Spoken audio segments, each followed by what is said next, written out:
Alrighty, welcome back to Emotional Reading. We are doing the Transcendent series by Lisa Beeson, Book 1, Chapter 2. Without further ado.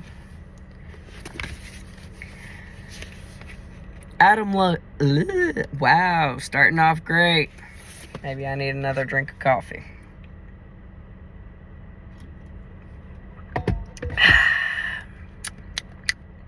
Let's try this again.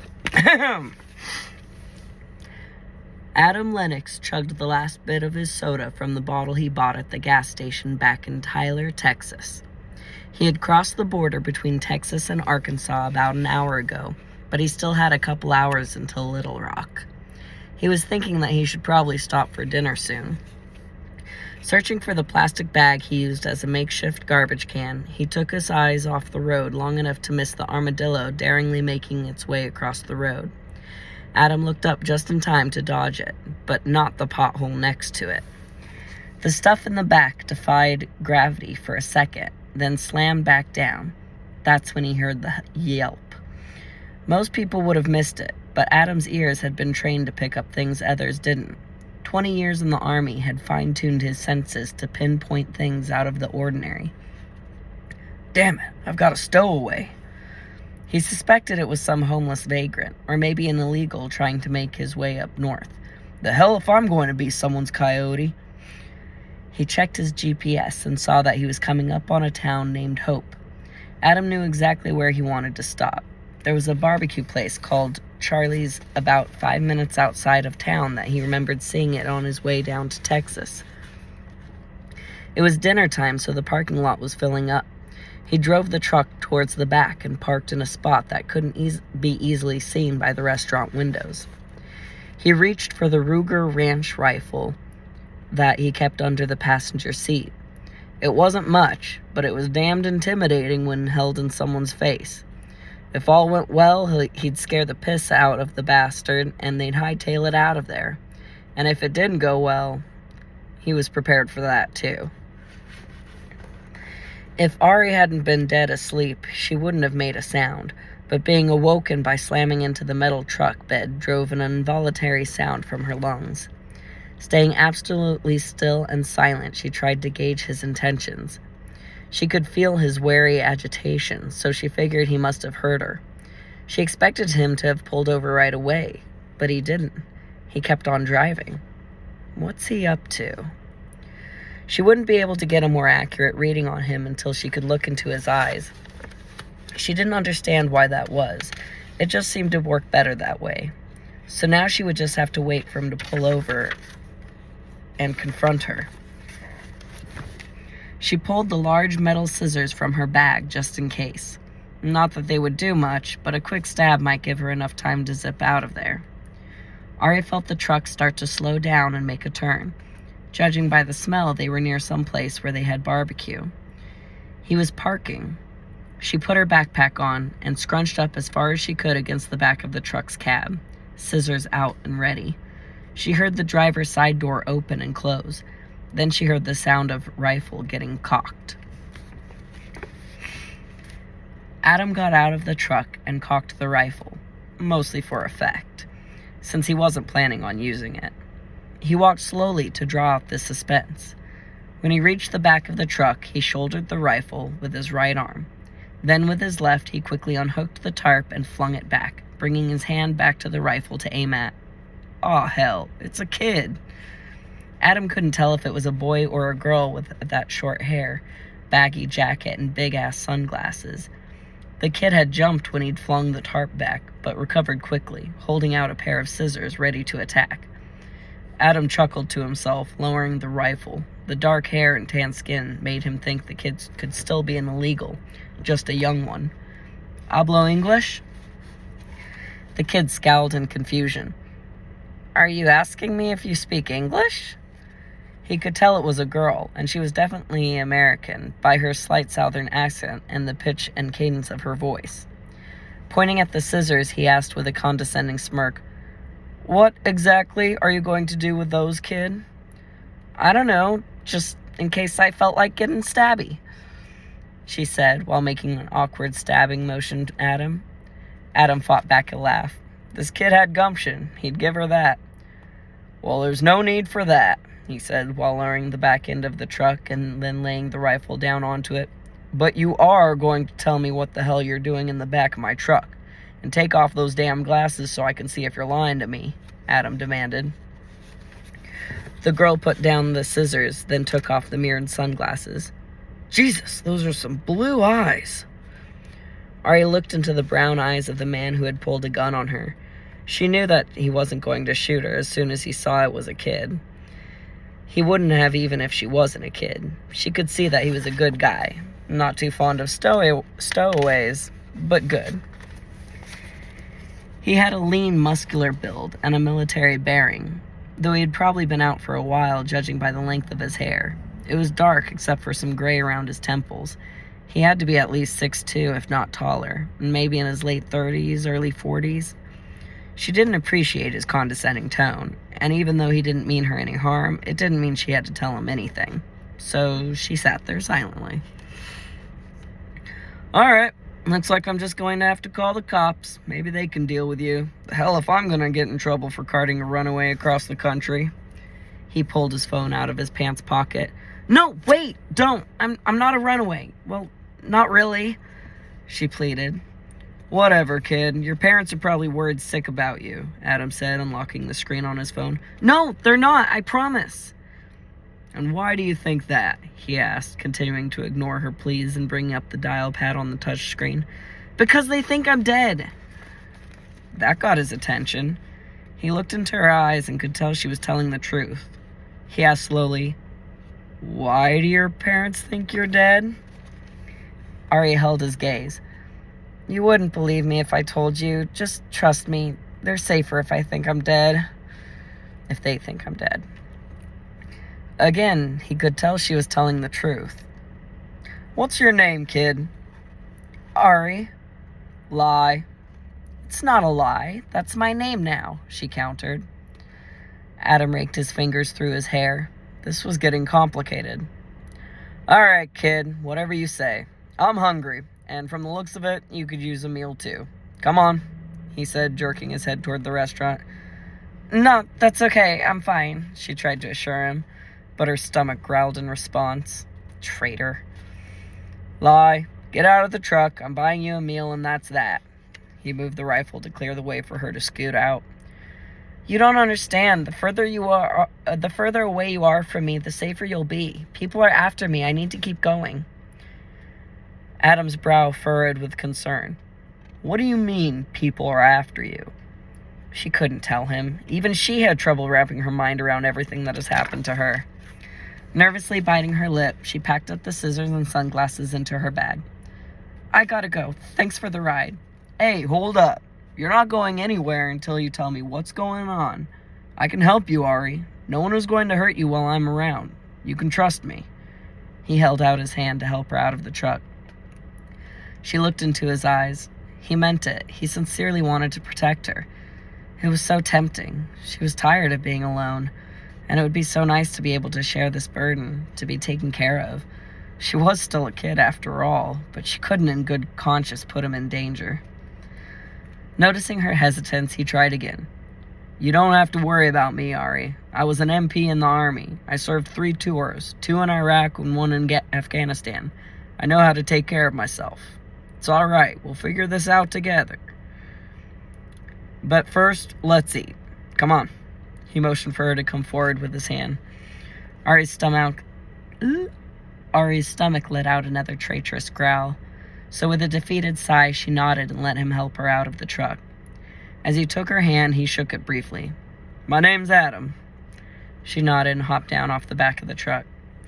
As they walked to the front doors of the restaurant, Adam pointed out, Just so you know, you look like hell. You might want to clean up in the restroom while I get a table. Ari knew she should probably feel insulted, but she was too hungry to care. She just shoved her hands into the pockets of her hoodie and kept walking. The smells from inside were making her stomach tie in knots with anticipation. It was cool and dark inside, and random Americana was hung haphazardly on the walls. A jukebox was playing Piano Man by Billy Joel over the cacophony of conversations and the clatter of people playing pool in the back room. Ari quickly scanned for potential threats, then noticed that Adam was doing the same thing. Maybe it wouldn't be such a bad idea to keep him around, for a little while anyway. All clear. She spotted the restrooms to the right and then nudged Adam with her elbow to let him know that's where she was headed. He nodded and then went to the hostess to put his name on the waiting list for a table. Ari pushed her way through the restroom door and walked over to the large mirror over a line of sinks. Oh geez, he was right, I do look like hell. Her hair was sticking up on one side, her face was smudged with dirt, and her clothes looked like she had rolled around in a parking lot and then slept in the back of an old truck. She took off her backpack and hoodie and then went over to one of the sinks to wash her hands and face.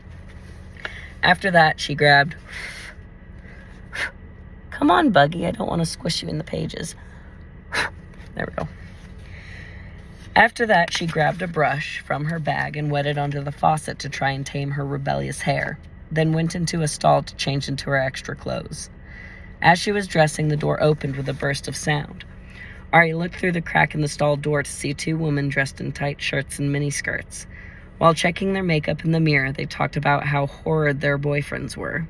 Then one asked the other, "Did you see that hottie waiting for a table out there?" "Oh, I so did. Why can't I ever get a man like that?" she asked while adjusting her shirt to show more cleavage.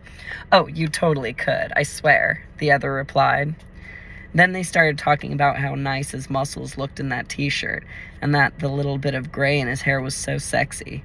Oh, Lord, they're talking about Adam, she thought in disgust. Ugh, that's awkward. Having had enough, Ari zipped up her jeans and put on her blue Adidas t-shirt. It was faded and old, but oh well, at least I don't look like a hobo anymore. She shouldered her backpack and came out of the stall. As she made her way towards the door, one of the women said, "Oh, honey, aren't you adorable? I love your hair. I must know where you got it done." Ari continued to the door, but turned back before she went through. "Well, if you must know, in a by-mart restroom."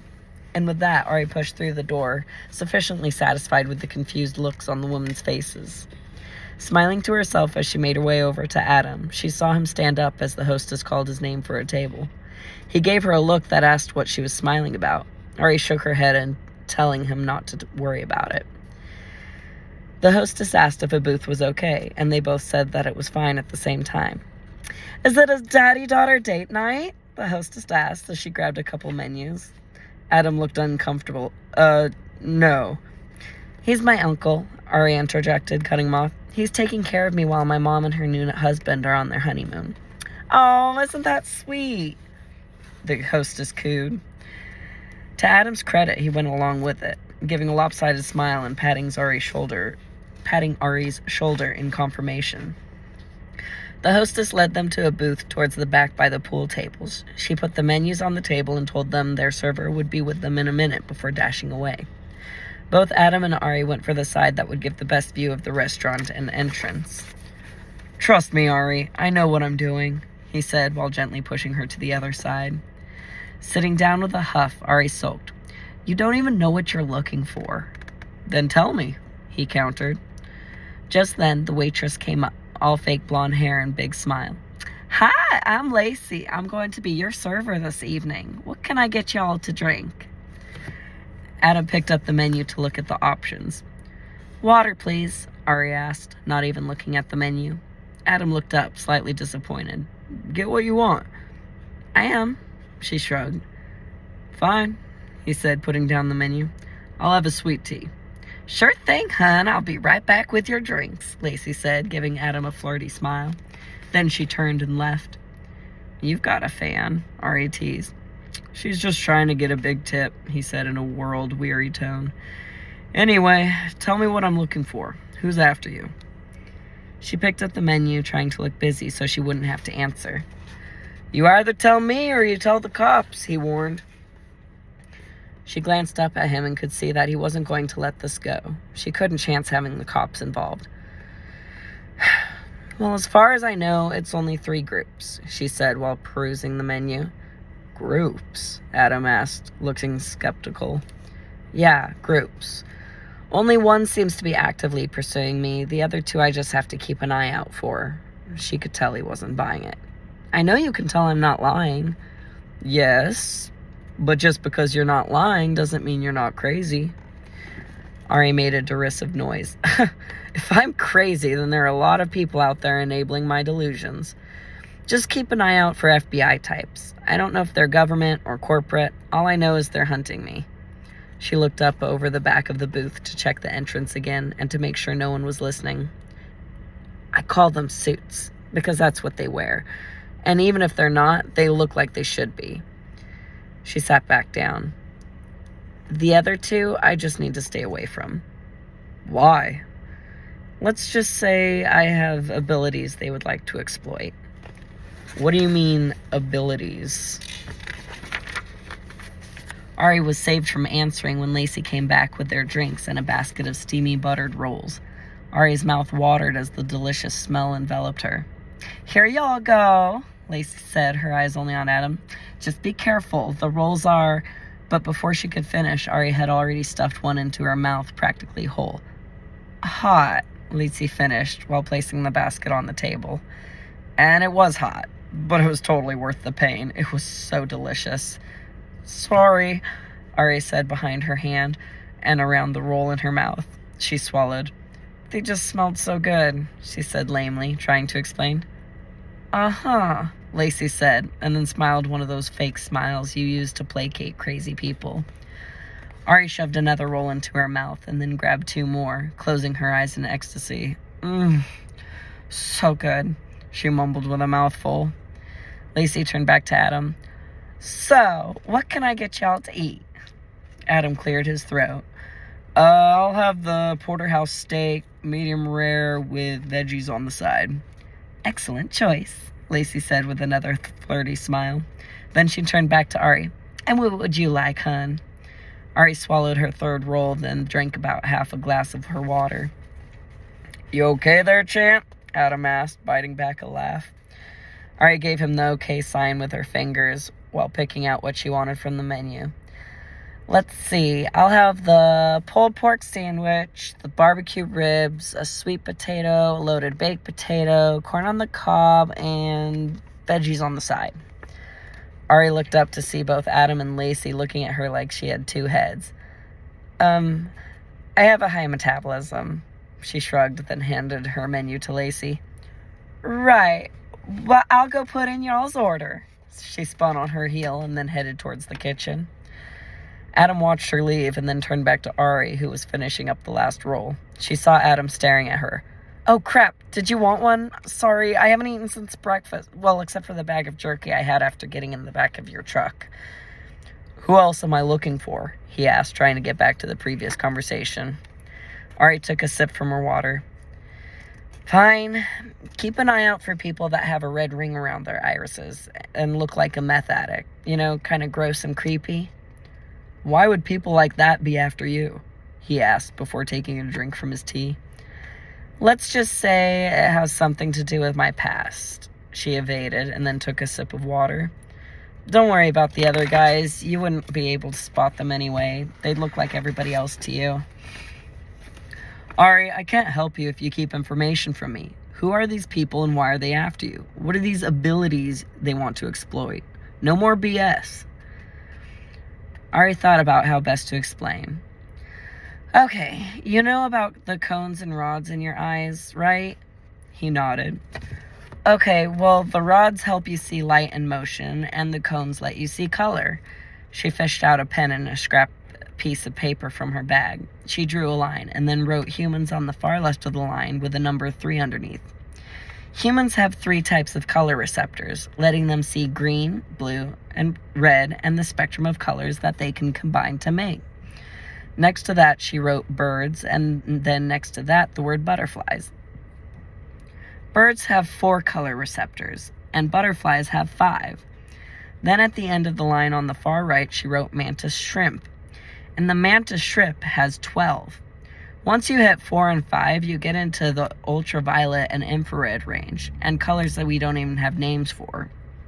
She looked up to make sure Adam was following. He seemed to be, so she moved on. And I fall right around here, she said while drawing a star in the space between the butterflies and the mantis shrimp. I can't be exactly sure what number of receptors I have because I haven't been officially tested, but according to the online tests I've taken, I definitely see more than I should. How is that even possible? He dismissed. I don't know, but it is. I didn't realize I saw differently until after I started school. So you're telling me you could see ultraviolet wavelengths, infrared, and colors I can't even comprehend? Ari nodded. And that's not all. You know how sharks and amphibians use electrolocation to find prey and stay away from predators? He sighed and raked his fingers through his hair. Yeah, I've heard of it. They sense the bioelectric fields that other animals and living things emit to locate and identify them. And you're telling me you can do this? Kind of. I'm able to see and sense the bioelectric radiant energy that surrounds living things. Kind of like an aura around them that I can see and feel. Adam rubbed his hands over his face. Human eyes aren't capable of seeing infrared and ultraviolet wavelengths. In rare cases, they can. Have you ever heard of aphakia?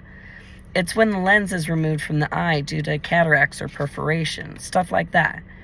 Anyway, people who have had their lenses removed reported being able to see ultraviolet wavelengths. So the human eye is capable of seeing them. Maybe my lenses just formed differently or something? What about infrared? Are you telling me that you can see in the dark? Not in the way you're thinking. I can only see the radiant light that comes from living things. So if I was in a pitch black concrete room by myself, I wouldn't be able to see anything. Not even your own radiant light? He asked, leaning forward as if he caught her in her own argument.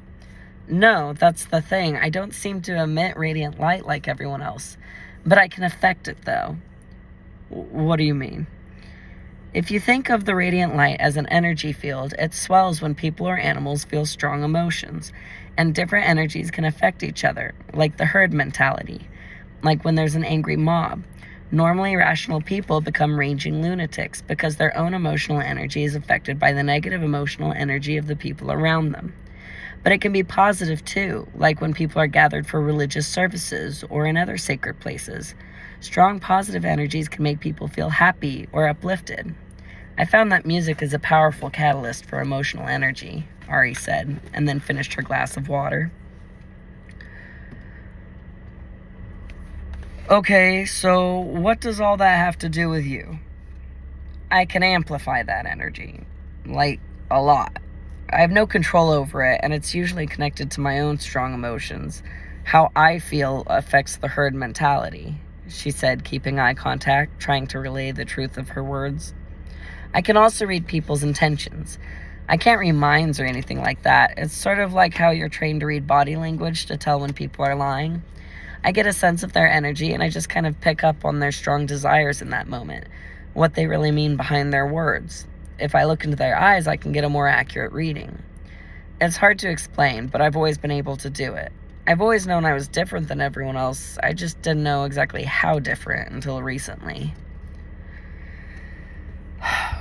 Adam sat back and massaged his temples as he tried to wrap his mind around everything she had just said. The way she spoke calmly and confidently almost made the stuff coming out of her mouth seem plausible. But how could they be? He sat there contemplating her while she stared back, willing him to believe her. He closed his eyes, rallying himself to pry more information from her. So do your parents have these abilities? My adoptive parents, definitely not. My biological parents, I have no clue. I can't remember anything before I woke up from a coma when I was 5. Before Adam could reply to that, Lacey came back to the table with another server. Both held trays holding their orders. Well, mostly Ari's orders. All right, a porterhouse steak and veggies for you. Lacey gave Adam a smile and a wink as she placed the plate in front of him. And a pulled pork sandwich, barbecue ribs, sweet potato, loaded baked potato, corn on the cob, and a side of veggies for you. She placed the plates on the table and then filled Ari's water glass from a pitcher. Enjoy! Thanks, we will, Adam said politely.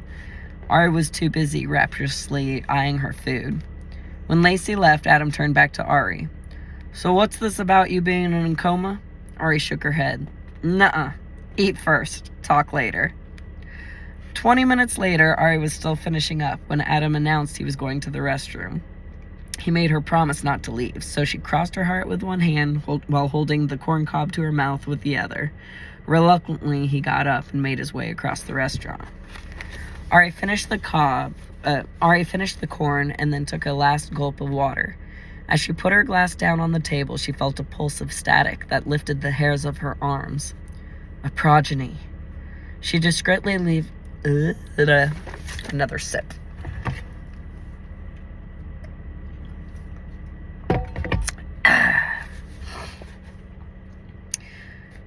She discreetly lifted her eyes to see a short college-age guy with glasses and a mop of curly hair making his way back towards the pool tables. Ari could tell a progeny apart from a normal person because their radiant energy was stronger and their light was brighter. Progeny weren't inherently evil like shades. They were just as good or evil as everyone else. The only difference was that they had supernatural abilities. Ari's scalp tingled in apprehension. What she hadn't told Adam was that not only can she affect humans' emotional energy, but she could amplify a progeny's ability as well, making them more powerful than they already were. And she couldn't control it at will. It just kind of happened. What Ari was afraid of was that the power amp could be addicting. If a progeny got addicted to that much power, they might not be partial to letting her go. She didn't want to be anyone's captive. There were too many people around to get a good thread on what his intentions were. The only way to find out was to get closer, and there was no way that was going to happen. Ari discreetly watched him from where she sat in the booth. It looked like he was challenging some guys to a game of pool. One of them said no, but the other guy was buzzed enough from his beer to think he could take him no problem. The progeny racked the balls and motioned for the guy to break. He sauntered over to take aim. The guy had a good 4 inches and 60 pounds on the progeny, and when he hit the cue ball, there was a loud crack. 3 balls, 2 stripes, and a solid immediately dropped into 3 separate pockets. He chose stripes, and was able to pocket 1 more ball before he accidentally scratched. Ari couldn't hear what he said from where she was, but she could tell it was a curse word. The progeny got the cue ball from the pocket, then walked around the table, carefully surveying the landscape of the balls from every angle. He was looking at it so intensely that the other people from the surrounding pool tables took notice. On a second time around, he placed the cue ball on the table, then squatted down and stood back up, as if to see the shot from different perspectives. A quiet, self-assured smile spread across his face. In quick succession, he sunk the solid balls, one by one, taking no more than a second or 2 to reset between shots. He masterfully sank each ball and applied the right amount of spin and speed to place the cue ball in perfect position for the next shot. Everyone around him was watching in open-mouthed astonishment. Even the guy he was playing against stood there leaning on his pool stick, totally entranced. Just as he was pulling back the pool stick to take a shot on the last solid ball, a chick with more bust than brains chose that moment to jump and squeal to cheer him on. He was still able to make the shot, but she had distracted him enough that the cue ball wasn't even close to where he wanted it to be for the 8 ball. The final shot seemed impossible, even to the progeny. The way the 8 ball was flanked by all the stripes left on the table. Surely he'd either scratch or miss altogether. His opponent saw the same thing. With a smirk, he pulled his wallet out of his back pocket, and with a buzzed bravado, he took out a 20 and placed it on the edge of the table. It looked like he was betting the progeny that he couldn't make the shot, and to back up his buddy, the opponent's friend doubled the stakes with another 20. The progeny nodded to show he accepted the challenge. Then he rubbed his chin thoughtfully as he tried, "Oh no, I'm falling."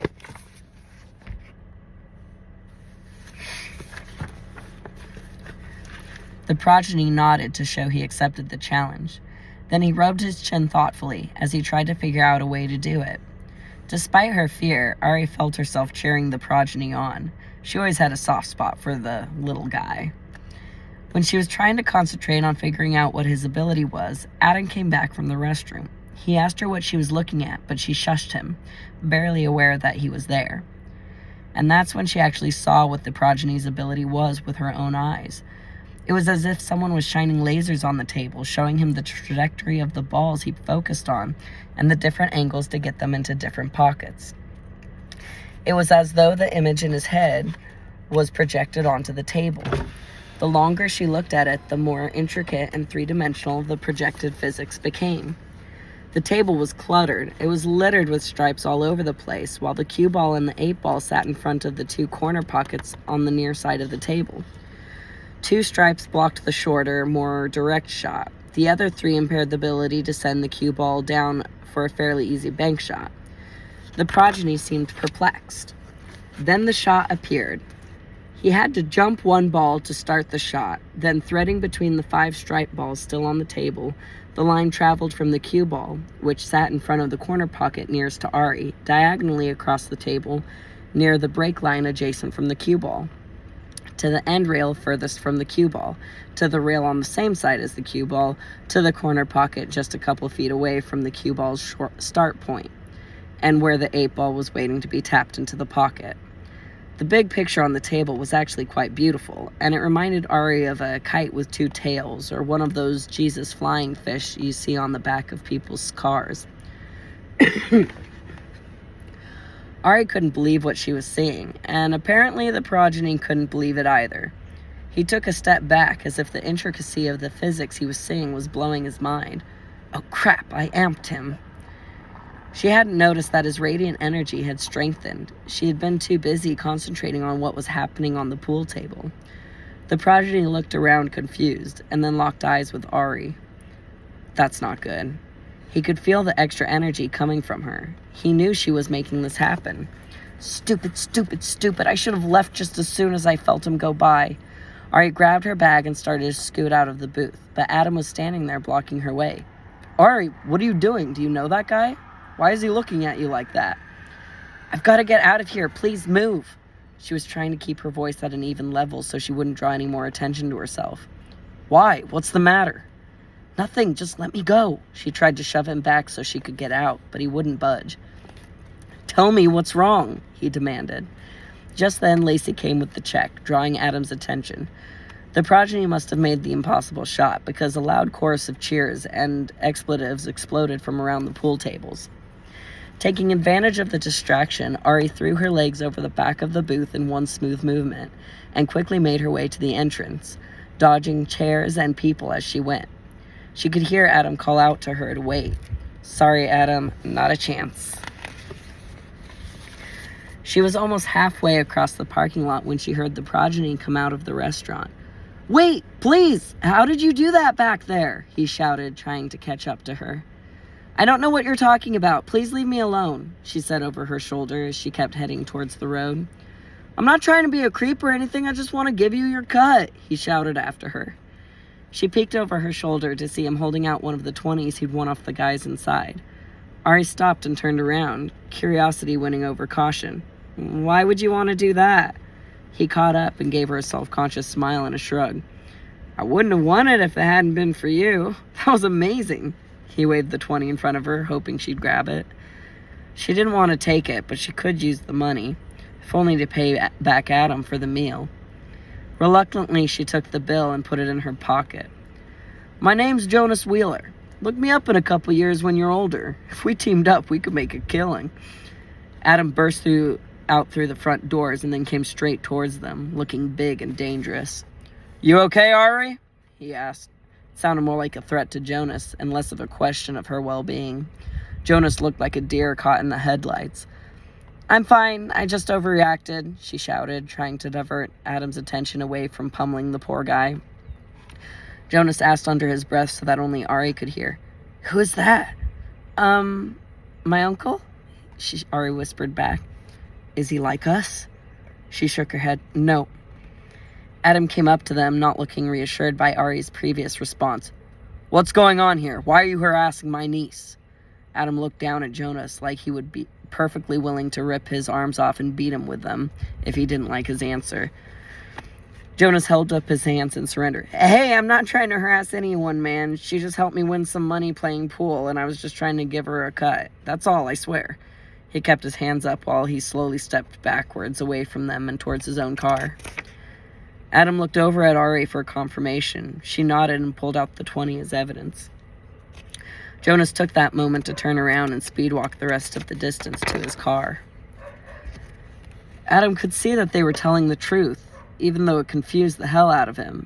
He'd seen her in the booth, nowhere near that guy's pool table. How could she have helped him? But the guy didn't seem to be a threat anymore, so he put a protective arm around Ari's shoulders and guided her back towards his truck. You almost gave me a heart attack back there the way you ran off like that, with that guy chasing after you. The waitress practically had tackled me to make sure I paid the bill. Ari smiled, probably picturing Lacey tackling him to the floor. But seriously, Ari, what the hell is going on? How did you manage to help a guy win at pool while sitting 30 feet away in our booth? When they reached the back of the truck, Ari shrugged off his arm and turned to face him. Remember how I said you wouldn't be able to recognize the third group of people? Well, he was one of them. They're called progeny, and they have special abilities, kind of like me. They're descendants from a godlike race that decided to mix it up with humans way back in ancient times. Let me find out what my dogs are up to. I will be right back. Pardon the interruption.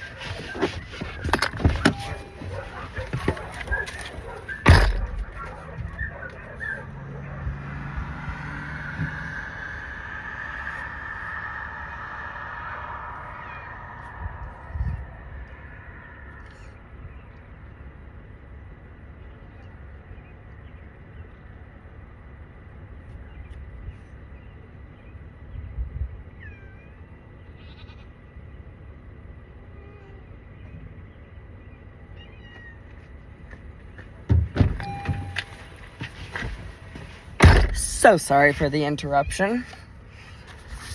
Bum, bum, bum, bum.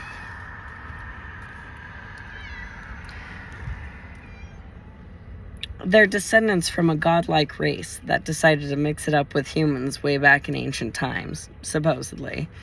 Their radiant light is brighter than a normal human's is. It seems the brighter the radiant light, the more impressive the ability. Anyway, not only can I affect normal people's emotional energy, but I can also amplify a progeny's special ability. The wheels were turning in Adam's head as he was trying to make sense of what she had just said. I try to stay away from them because I was told that kind of power amp can be addicting, and if I cross paths with someone who doesn't want to give that up, well, she looked down at her shoes, letting him connect the dots. When Jonas caught up with me, I could tell he wasn't like that. He just genuinely wanted to thank me for helping him sink a nearly impossible shot. Adam raked his fingers through his hair, closing his eyes. He was trying to give her the benefit of the doubt. The words coming out of your mouth are telling me that you are crazy, but your eyes and mannerisms are showing me that you're telling the truth. And I saw the way that guy looked at you, like you were doing something to him. He blew out a puff of air and pinched the bridge of his nose.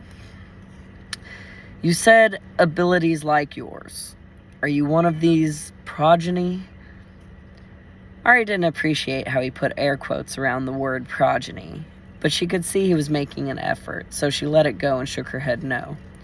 Then what are you? She looked up into his eyes. I don't know, she said with a sad smile. That seems to be the $1,000,000 question. Adam looked conflicted, but then he put his hand on her shoulder and gently nudged her toward the passenger side of the truck. Get in. You're going to start from the beginning and tell me everything. Then I'll decide whether to get the cops involved or not, he said before making his way over to the driver's side. Ari hesitated. It was obvious he didn't believe her, but for some reason he was helping her anyway. Baby girl, I love you. It was obvious he didn't believe her, but for some reason he was helping her anyway. Why? It was going to get dark soon, and she needed to get back on the road, but she had no idea where she was. This seemed to be her only option other than wandering around in the dark. She would have to figure out Adam's motivations later. He wasn't throwing off any creep vibes, so she threw caution to the wind and hopped in the truck. Adam got in and moved stuff around to give her more room. Then he put the key into the ignition and looked at her expectantly. Ari let out a defeated sigh. All right, fine, but it's a long story. Adam started up the engine and then looked over his shoulder as he backed out of the parking space. That's okay, he said, and then turned forward and put the truck in gear. I've got time. They drove out of the restaurant's parking lot and turned out onto the highway. As they drove down the road, Adam cleared his throat to signal her to start talking. Ari looked over at him ruefully. Hold your horses, I'm gathering my thoughts. I don't know where to start. How about the beginning? He prompted. Ari rolled her eyes. Ha ha, smarty pants. Fine, I'll start from the beginning. But I'm warning you, I have a hyperthymistic memory. And what the hell is that? Adam asked. I can remember everything that's happened to me. Of course you can, he mumbled under his breath. She ignored him. So please don't interrupt and hold your questions until the end. And with that, she started her story. And with that, we have ended chapter 2. And chapter 3 will be the next video. Which, I mean, I love this book and I'm already so into it. So I'm going to get out of the car because my devices have charged up now. And I think I'll take a quick break and then start on chapter 3 inside. Thank you for joining me for chapter 2 of Transcendent, book 1 in the series. I forget whether there's 4 or 5 of them now. Definitely 4, maybe 5. I forget. I'm probably gonna go right inside and start filming the next one because God, this book is so good. I just love it. I hope you love it as much as I love it because I really love it. Alright, I'm gonna collect up my stuff and see you in the next chapter. Peace.